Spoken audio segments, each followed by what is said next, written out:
শুরুতেই ধাক্কা, এরপর সাব্বিরের ব্যাটে জবাব ছিল পাল্টা। 6খানা 4 সঙ্গে 2খানা ছক্কা। 59 রানের ইনিংসে এইচপি দলে গতি ফেরালেন পুরনো সেই হার্ড হিটার। চাপের মুহূর্তে ব্যাট হাতে একাই যেন পাল্টে দিলেন ম্যাচের রং, পেলেন অর্ধশতকের দেখা।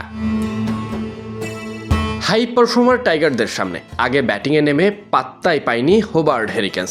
ডারউইনে টপ অ্যান্ড টি-20তে 20 ওভারে 7 উইকেট হারিয়ে অস্ট্রেলিয়ান দলটির সংগ্রহ 153 রান। জিততে হলে বাংলাদেশ হাই পারফরমেন্স দলকে করতে হবে 154।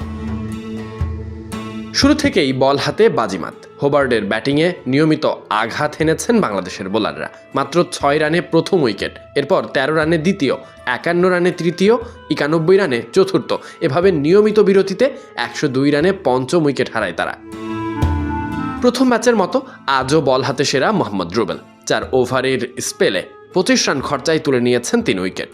বাংলাদেশের বোলারদের মধ্যে তিনিই সবচেয়ে সফল, সঙ্গে রিপন মণ্ডল শিকার করেছেন জোড়া উইকেট। আবু হায়দার রনি এবং আব্দুল গাফফার সাকলাইন শিকার করেন একটি করে। শেষ দিকে কিছুটা ঘুরে দাঁড়ানোর চেষ্টা করলেও 20 ওভারে 153 রানেই থেমে যায় হোবার্ট হেরিকেন্সের ইনিংস। ব্যাট হাতে টাইগার হাই পারফর্মার দলটা আশা দেখালেও শুরুতেই খেলো ধাক্কা।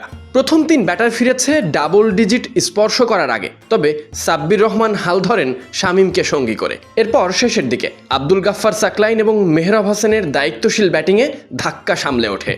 শেষ পর্যন্ত হেসে খেলে জয় আসে।